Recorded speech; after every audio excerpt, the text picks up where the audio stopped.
Hello, everybody, and welcome to another edition of the Bengal Tiger Podcast. I'm Matthew Brune, and once again is Shea Dixon. And Shea, we are here after LSU's 27-16 loss to Florida in the swamp tonight, dropping LSU to 6-4 on the season, and three straight losses for the Tigers now. Yeah, that's all you have to say. I don't to have lead I it don't have in. anything to throw it to you or Um, anything. Just yeah, Look, yeah, 27-16. Obviously, any chances of making the 12-team playoff by way of getting into the SEC championship are now dashed with 2 games remaining. And after this game on the road against a true freshman quarterback who was a 5-star in DJ Lagway, but was the backup coming into the season, he's hampered with a hamstring injury, Matty B, and still Florida is able to do enough to get the win on a night that can only be summed up, and I think this has become a theme here, by the offense having 92 plays, having the ball for 42 of the 60 minutes, and scoring 1 touchdown. That is finding a way to lose. And I had picked Damian Ramos as my MVP for this game because I thought they would sputter out a few times because they do. yep. But this is a new level of it. And I think what, obviously, and we'll talk about a number of things, what makes it even more tough to swallow is what the defense is. And you said, well, if we could get a semblance of a run game, a balanced attack, then that would be the difference. And both Josh Williams and Caden Durham were great tonight. And you still had 90 plus plays. I saw Hunt Palmer tweeted the stat. I think it sums up what I had said prior from a very microscopic level. In the fourth quarter, LSU had the ball for 12 minutes. Florida had the ball for 3 minutes, and Florida outscored LSU 14-3. I don't even know how you can do that without like throwing a pick six. Yeah. The stats are staggering, really. And I know I said And that. this is a trend, right? We're not just talking about this is a trend now. Yeah, this is something that and we'll talk about both sides of the ball. I think starting this thing off with, like you said, the general perspective of having the ball for over 41 minutes, having the ball for 92 plays, like having the ball twice as much as Florida, and yet you end the game 4.2 yards per play. Florida was at 7.9 yards per play. So as much as, and we'll talk about both sides of the ball, but um, it's definitely just a complete top to bottom failure, like for this team and this program right now to lose this game to this team. And I had said going in, if DJ Lagway couldn't run, I feel really good about LSU. That's why I picked LSU to win. I thought if DJ Lagway can't run, that's LSU doesn't have to worry about a running quarterback. Awesome. Lagway didn't run, not once. After the game, Napier said we didn't want to run him. He's at 85%. We're not moving him. He did not run the ball, and they still averaged 8 yards per play. And on the other side, the offense was abysmal, which honestly, if we want to start with the offense, I have no problem with that because that's like we've said time and time again, the defense being average or maybe below average is not like shocking. They're better than they were last year, but there's still holes on this team. And we'll talk about the defense, but that's not a shock. The shock is this offense looking like this.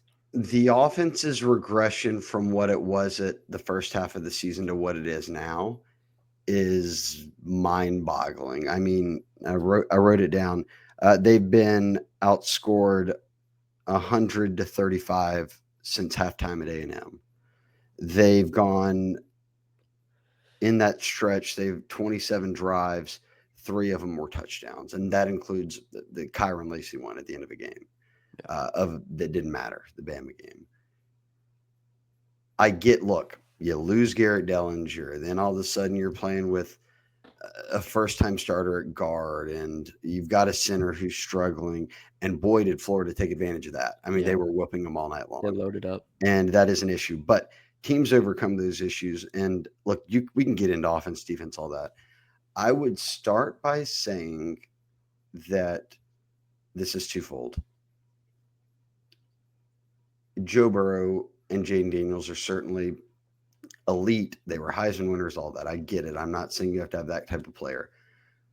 A quarterback who can run the ball or at least has mobility to the point where he wants to pick up yards with his feet, whatever it might be, erases all this. Like when they won the Joe Moore Award in 2019, that wasn't the best O line of all time. Joe Burrow just many times made them look good. And Jaden Daniels many times made up for deficiencies in the O line while they were working true freshman starters in, 2 years ago and then so forth into last year.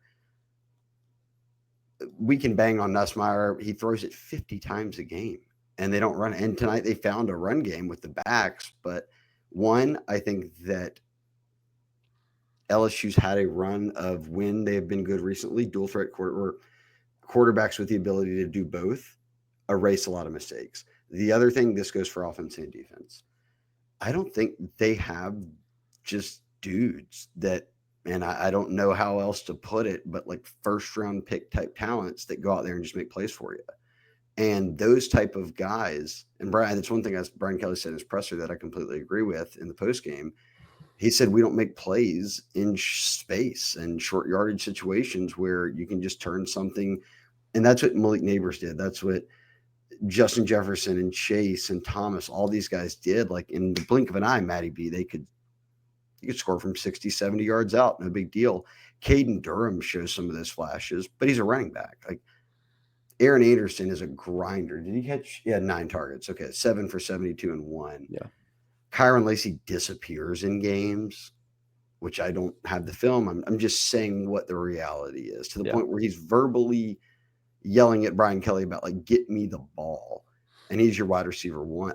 And then defensively, by the same token, West Weeks kind of feels like that guy at times, but Swinson, but they're so, and Savion Jones, but like they're so deficient on the back end that it's just not there. I think offensively, though, if you're going to have 90 something plays and you can score 1 touchdown, you just got a lack of playmakers. Like we can get into play calling, 2 backup O linemen, Miles Frazier going out, all that. It doesn't matter. If you have 90 something plays and these were long sustained drives and you can't, and it's not a red zone thing. I think they got in the red zone 1 time tonight.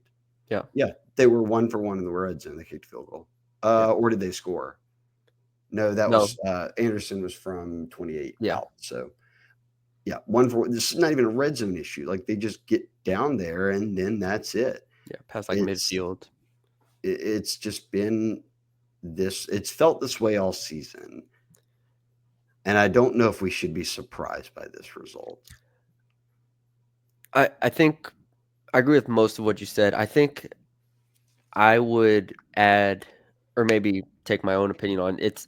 This was the worst offensive line performance I've seen in the Brian Kelly era by far, and I don't see how any quarterback or any offense could have sustained a successful game with the way that they were performing on the interior of that offensive line. There was no semblance of consistency that I don't think.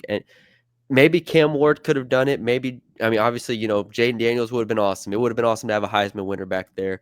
I don't see how maybe 2-3 quarterbacks in the country could have had a successful outing with the pressure that he was getting up the middle consistently. Well, that's when a guy like Jaden or a runner like that can bail you out. Yeah, Jaden could bail him out, but I'm like, well, they don't for have him to go. And there's another stat later, but like. And regardless of quarterback, like I'll put that. Let me line, put that into perspective real quick for you. What you're saying, because you're right, Matty B. The LSU allowed 7 sacks tonight. They entered the game as the leader in the SEC, the only team who had not given up double-digit sacks on the year. In 9 games, they had given up 6 sacks. In game number 10, they give up 7. So they gave up. Speaking to the O-line performance, you calling it the worst of the Kelly era, they gave up more sacks tonight in Week 10 than they did the entire first 9 games combined. And then they also had 4 other TFLs as well. So 11 total TFLs for Florida in this game. LSU only had 1. We'll talk about the defense. But the offensive line performance to me was the most disappointing. Again, I've mentioned it before, but for Mabanga and Chester to get overwhelmed consistently like that, like they had no hope. Mabanga in particular, like I'm interested to see what the PFF grades look like for that, because that was not even close to acceptable by any level. They were loading up and kicking their butts on the inside consistently. So I agree. Jane Daniels, all these quarterbacks that could run would have helped. I just don't think there was any aspect of this offense that I start with. Like, sure, the receivers were quarterback, the running backs were fine. But ultimately, you cannot. It is so hard to call plays and be a consistent offense if you do not have an offensive line that can block at all, at all. That was the most jarring thing to me, and so I start there, and I also think first and second down offense was extremely hindered by that in terms of play calling and what they could do, and then also taking tackles for loss because they faced 24 third downs in this game. 24 third downs. I don't know if people understand how crazy that is. I tweeted it out. That is the most LSU's had in 40 years. 40 years, that's the most that they've had. That is an It's an absurd insane number. number. And the average yards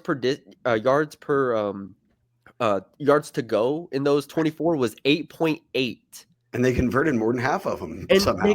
so again, to me, Nussmeier's gonna take the criticism. I'm cool with it, whatever. But like the receivers and Nussmeier did, and Durham converted one. Like they did enough at times to be impressive. There's just no way you can be consistent as an offense when you're taking 11 TFLs and the offensive line's getting destroyed up front. Like they showed flashes, but you can't be consistent at that point. So that's really just where I start off top with this game. Offensive line getting destroyed up front, and then even Frazier left the game briefly in the second quarter, I think, and Adams had to come in.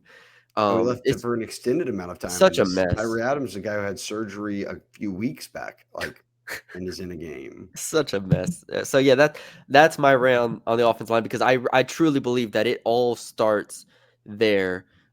We can Nussmeier should have been better. The receivers, and not just the receivers, but the running backs also. They combined for 4 drop passes. I think there was another one they could have added in there, so 4 or 5 drops. Um, overall, it just was another disappointing performance from the offense, and I struggle to really wrap my head around how they've dropped off so far from where they were the first 5 games of the year. I still think to a degree defenses have figured them out, which I said this after the Ole Miss game. I said this after the Ole Miss game. I said it kind of feels like they had like a little bit of a blueprint here. And sure enough, ever since then, it's just been the same thing every single time. And so, Nuss contributes to that. O-line, run game, play calling, everything. But the blueprint is out. They're not surprising anybody anymore. And you look at we talked about this on the podcast going into the game. I said that minimizing penalties, which shooting themselves in the foot had been an issue for them, like in that back half of A&M at different points of season, even when they salvaged games, they shot themselves in the foot. They only had 3 penalties tonight. It might be the most costly 3 penalties I've ever seen. One is Kyron Lacey's screen that takes a touchdown off the board. The other was in the first quarter on the very first drive when Will Campbell, your starting left tackle, your vet, has a false start, backs it up, and Ramos misses the field goal because of it. Yeah. And then the only other one was in the fourth quarter when you're trying to come back, and Emory Jones false starts, your other veteran at right tackle, and you end up backing up again, settling for a field goal. So you had 7 taken off the board, you missed a field goal, and you got 3. So that it can't get more painful Just than that. 3. You only had 3 penalties, Yeah. and all of them cost you points. Yeah. Only 3 penalties. If I had told you going into the game, they only have 3 penalties and 1 turnover.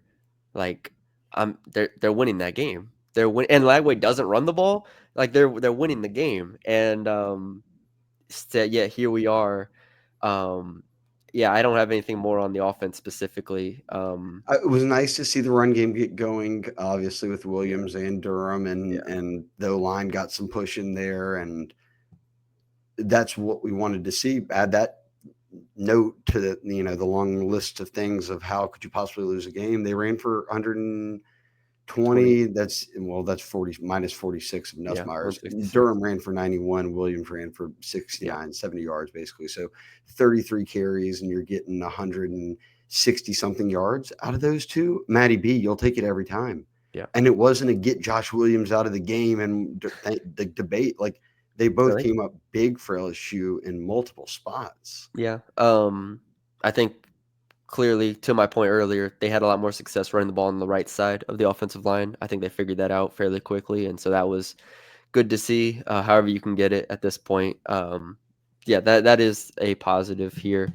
Um, Okay, before we defend switch to Go defense, ahead. let's Ad give a read? shout out Yeah. LSU Snacks, who sponsors all of our post game coverage and game coverage each weekend. The LSU Win Snacks with the Win Bar, whether it's the Win Bar, which is a double chip snack bar, like any of your typical protein type bars. It's got 6 grams, 180 calories, almonds, toasted oats, some chocolate in there.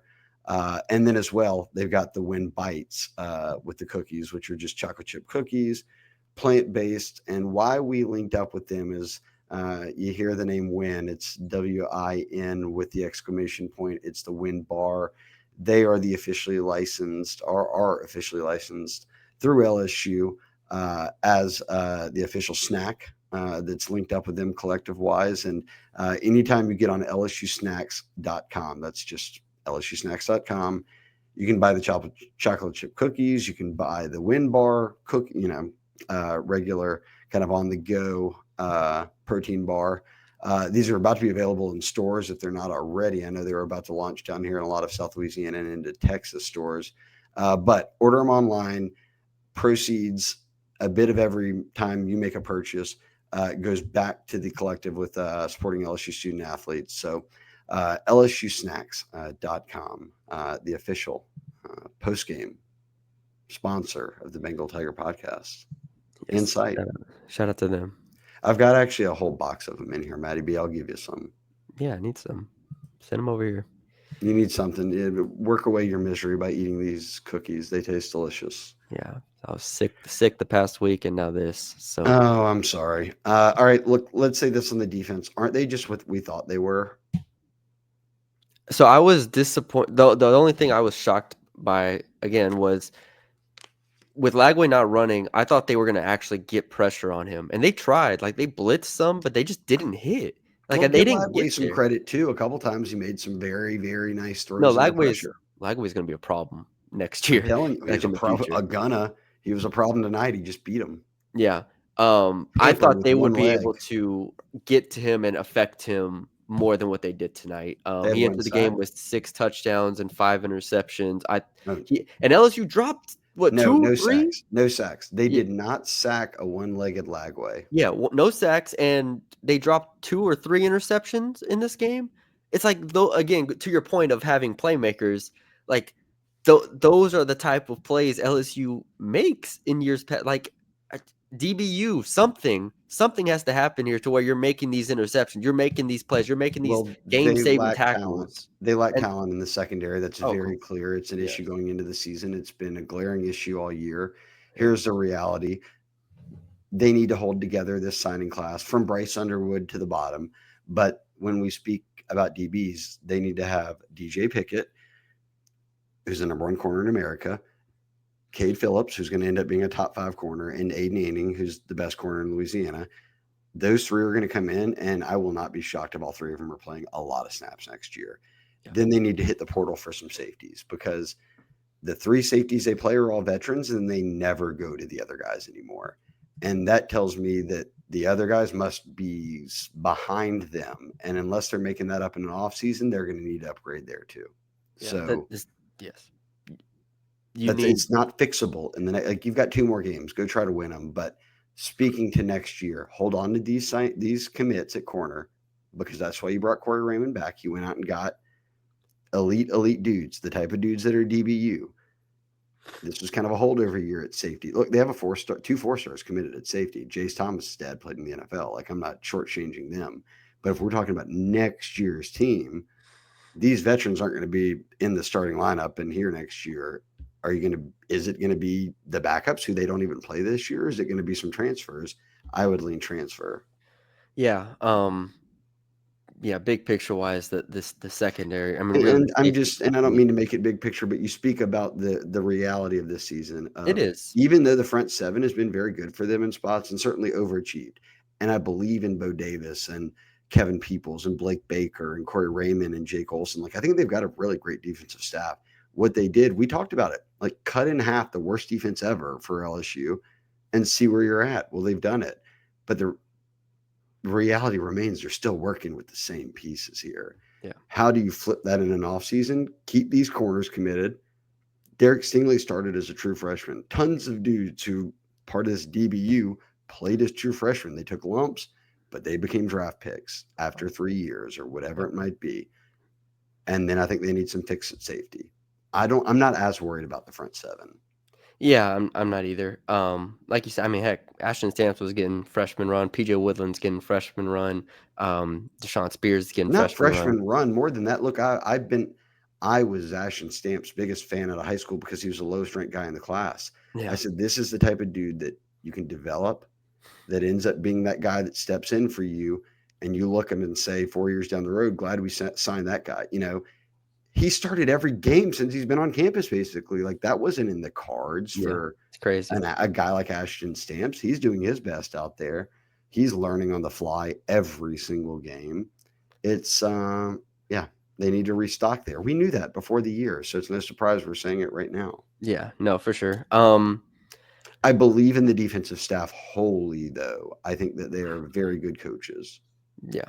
So it's yeah, I don't have too much to add. I think Well, top to bottom, again, they only snap at 43 offensive snaps, so it's really it wasn't a good performance from LSU, but it's also, maybe if there were more snaps, I feel like I'd feel more confident having, bigger sample size. Lagway let's did play like let really well, I think, from the you pocket, which think he couldn't move. He was, I mean, he's a 50% passer always, which he was tonight. But yeah, he 13 threw a 26. pick. He threw for 226. He threw a touchdown and could Yeah. have thrown two. He got tackled at the one on the other one. Yeah.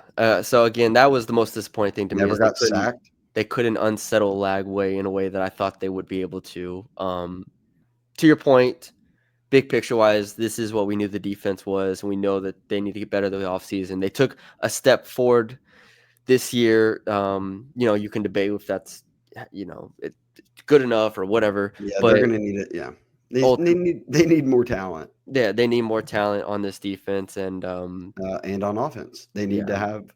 I don't know what went wrong since the first half of the season to now, and you can blame whatever level of it you want to. Nussmeier, first year starter. Joe Sloan, first year play caller here. The O line, well, now you're down to guys like Mabanga and DJ Chester and Tyree Adams, who's coming off of a surgery playing at right guard for you. The receivers, Aaron Anderson, and look, Mason Taylor's played very well. yeah, They don't have any blocking tight ends. nope. And Aaron Anderson is the one guy who's been consistent. And CJ Daniels when healthy. Yeah, the blocking tight end part is, I think, underrated And I don't mean to negate Xavier Thomas. He's just not the focal point of the offense as these other guys are yeah, expected to be. yeah. I was just gonna say the blocking tight ends, especially apparent. Fourth down, they run that jet sweep to Xavion. They have Trades Green out there trying to make a reach block, and Well, they've got Mark Way gone and Gilbreth gone. They don't yeah. have any So blocking tight again, ends on the team. this is Bordelon was playing blocking tight end after being an O lineman. yeah. So again, I think that is one of the more underrated things of them just not being able to fit to their. They want to run more 12 personnel stuff, and I mean, in terms of running the ball, you can't with these tight ends right now. I mean, I've called Trades Green a receiver. I mean, over the past few weeks, anyways. But yeah, big picture wise, they're going to need to stock up on offensive linemen, and I think we'll see what they do at receiver moving forward, and it depends on who all comes back and what they have with that hand. I think the offensive line again is my most concerning thing, especially assuming Will's gone, and then we'll see what Emory does. Again, here's what I'm going to say. They need, and we can do, look, year one of Nussmeier, year one of Burrow, year one of Daniels, and these guys are benchmarks, Heisman winners, but fans pick them apart. They had bad games, all these things. He's working behind an O-line, a lot more sacks tonight than any this season. Yes, you'd like to see him step into the pocket more. All these things are nuances. Anything we say right now is going to sort of ring hollow in a way. They've lost 3 in a row. Can they beat OU and Vandy? These next 2 games, Vandy and OU in that order, We'll see. The reality is Durham will be back. You're bringing in the number one running back. You're bringing in another top 10 running back in Barry and Lindsey. You've got sparks there. These guys can play. They've got speed. They are very great running backs, and you can play early there. They need some dudes at receiver who are going to make plays. They Yeah. need some O linemen who can run block, and they need to figure out at quarterback what they're going to do. Whether that is Bryce Underwood, Nussmeier combo, doesn't matter to me. I think if Nussmeier is not going to run it, it limits the offense a bit. Like that has to be part of his game. Defensively, we addressed it. This we knew the deficiencies. They have to have more talent on that side of the ball. Yeah, I think you laid it out well. I mean, it's gonna be interesting to see how they approach the portal this offseason, because this isn't just a patchwork. It is a patchwork situation, but it feels more than that this year Well, compared it's to last year. Brian Kelly is, and I think that there are a variety of ways it can work. I've always said that I think that for Louisiana, a team like LSU in Louisiana, when you produce this much talent, that the route they're going is good. Take 25 to 30 high school guys, and they have right now on three, they have the number one class. Like they're going to finish with the top five class. It's all good on that front. You've got game changers, including the number one player in America, Bryce Underwood, the number one corner, the number one running back. All these guys are coming in. This is the best class he's signed. Taking 5 to 10 portal guys sounds good to me. But what did I say on the podcast a couple weeks ago? Those 5 to 10 portal guys, like 4 of them are helping them right now. Yeah. That number needs to be at like 8 or 9, basically. I said 7 then, time to up it. Because as you noted, suddenly the patchwork of what the portal can do for next year seems a bit more interesting to me. And it's not a quarterback thing. I think so easily you could just be like, well, they just, go get a quarterback. Well, you've got Underwood coming in and you've got Nussmeier. So like move beyond that for the moment. Move beyond when you're firing Brian Kelly. Move beyond any of it. How can you get better guys on the field? I think you got to put everything under the microscope, position-wise, for the most part when it comes to this team. Yeah, and I mean, you look at what a team like Ole Miss did, and I understand it's That's the extreme. extreme, sure, but FSU did the they same. did it. But they did. Ohio State went and got Caleb Downs. Oregon went and got Evan Stewart and Jabbar Muhammad and Dylan Gabriel. Like Texas got Isaiah Bond out of the those are portal. examples of teams that both recruit high school well and then went and got game changers in the portal. Like ultimately, if LSU and this 2025 class is going to be and is supposed to be the this is the class, right? This is the one that's going to elevate Brian Kelly to that level to where he would never be able to reach at Notre Dame. But still, at the end of the day, at least for this 2025 season in particular, like they need a couple game changers. I don't know how much that's going to cost. I don't know if that's feasible or plausible. I don't know, but can you go get an Isaiah Bond out of the portal? Can you get an Evan Stewart out of the portal? Like I like CJ Daniels, but he's not on that level of those two guys. Like, can you go get a game changer like at safety? It doesn't have to be Caleb Downs, but it's got to be someone that can make plays. Like, can you do that instead of just running it back this next year and just waiting on freshmen to come save you? Because it would have been okay if maybe you had gone 9-3 and 10-3 again, but this is your 4th loss. Had they scored on one of the possessions tonight that they didn't, and Florida drops that deep ball at the one, and LSU I wins can't by play the 3. what if game because LSU. I'm saying, but what does that mask that they could have gone 10? They're no different. The roster's no different, right? But losses matter. They do matter. I'm just saying the reality is, barring every commitment you have decommitting because you lost this game. No. Okay, well then I still think they're the same team with the same deficiencies regardless of tonight's outcome. Like that's just how it is right now. Nothing tonight surprised me.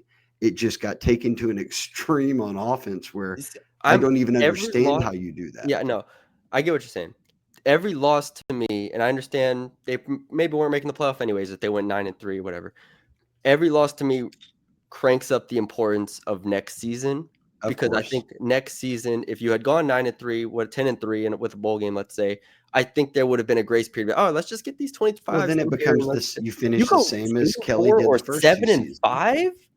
You finish the same as he did the first two seasons, and then it was, hey, he's won 10 games every year. They're ready to take this next step. And that's true. But it also doesn't mask truly what you are and aren't. But it makes people feel a heck of a lot better if you at least win 10 games for a third straight season. We're looking at 8-4, and Yeah, but maybe I'm 9. I'm I'm taking this relative to what it means after, like next year, talent wise, what you have to do in the portal, all these things that you need to do because The, a play or two that could have won you this game that swings a different way doesn't ultimately mean much to me. well, thank God they won the Ole Miss and South Carolina games. 100%. Yeah. I'm saying all I'm saying is this loss and every loss to this point, the way that they've played throughout this whole season, really in a big picture scope, has ratcheted up the expectation that you got to go get somebody at this point in the portal. You have a 2025 class that's going to save you. Cool.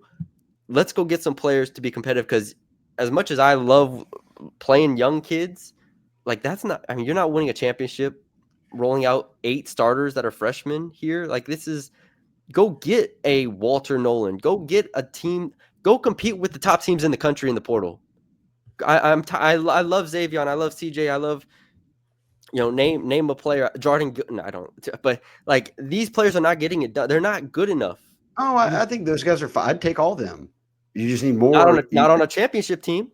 No, they None of would. those players are starting on a championship team. None of Xavier the players Thomas that wouldn't. they got in the portal are starting on a Well, Xavier doesn't championship team. start on offense right now, so that doesn't matter. That's a side note. And CJ Daniels is a good play, and he could be a number 3 for a championship team. Nah, If Malik Neighbors and Brian Thomas are your other two, if I Jaden mean, he's not Daniels is better your than quarterback, I'm not like okay. these are Bottom. realities that we've seen happen. Like when they have really talented They don't. quarterback and they have playmakers, Yes. you're good enough. My point is, go get a Jaden Daniels out of the portal. Like you have to go get, and Well, again, not a they have quarterback. Underwood coming in, Yes, no, I'm not saying quarterback. I'm talking about the talent of players you have to go get, and that this 100%. this roster is void of talent, top to bottom. That's what I said from the start. I don't see any dogs that are just like taking over games. Yeah, and so again, Caden Durham kind of is a dog though. as much as I love 25 class and they're going to come in and play immediately and help this team, and in the big picture, it's going to be great. Even if you believe all of that, which I do, you still need to have, with this loss and dropping you to 8-4 on the season now as best case scenario, you have to go get some playmakers in the portal and show that you are serious about competing for a championship, because this is year 3 and you're still not even close. And Aaron Anderson, dog. Aaron Anderson's good. Couple dogs.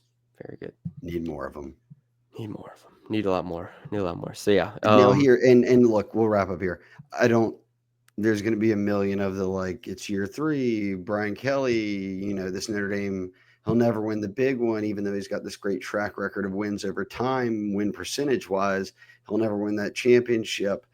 Let's just view this through right here and now. They've got 2 games left. He preaches what, Matty B, the culture, that he's built this standard here. All right, then let's see how these final 2 games play out, because as you noted, yes, of course, wins and losses matter. If they lose these final 2, that's what you've lost, 5 in a row? You have or a even 6 or even a one of the 6 game losing season. Like that's Yeah. absolutely ridiculous.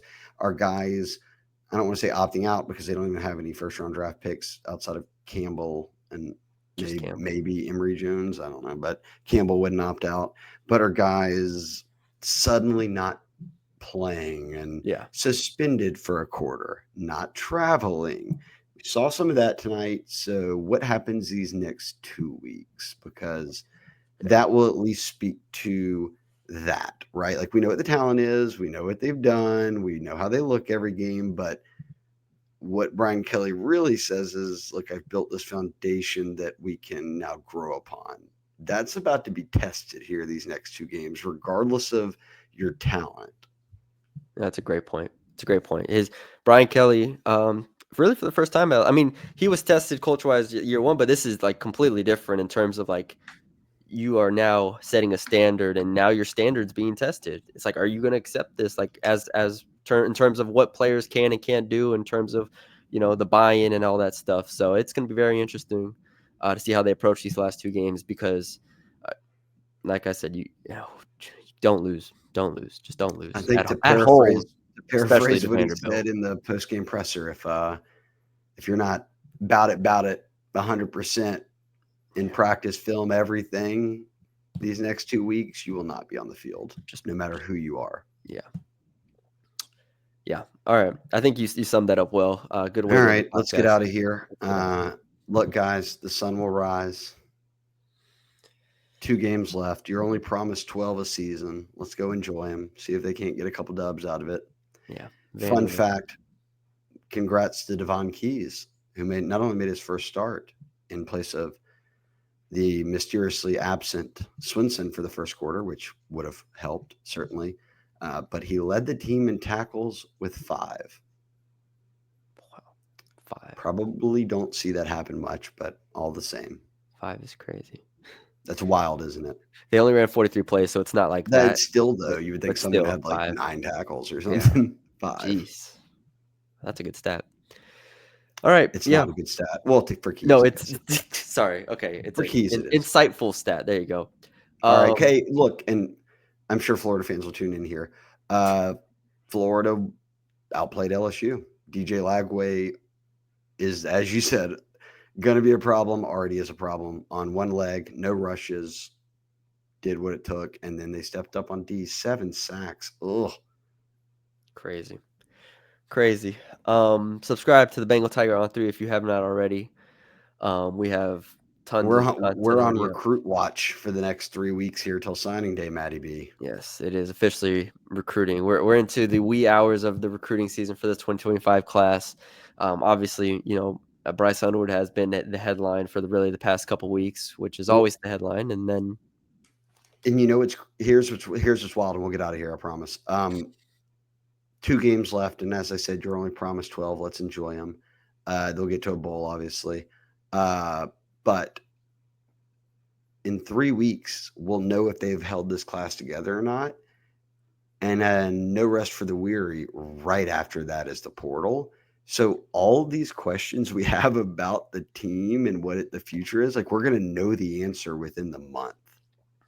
yeah, we'll be on here potting like Podding, three times a writing, week. hanging out on the Bengal Tiger message board. Yeah, all the message boards will be firing. It's already That's I mean, okay. it's firing all night tonight. They're allowed to have their time tonight, and then we get back to it to start the week. Yes. All right, Matty B. All Thanks to right. everybody. Yes. Thank you all for We joining still us. love you guys. Yes. Leave us a like, comment, share, subscribe if you have not already. Leave us a 5-star rating and review wherever you're listening. Apple, Spotify, all that good stuff. We'll be back later with a mailbag podcast, recruiting podcast as well. Like Shay said, it's picking up over there. So thank y'all for joining us. We will talk to y'all later.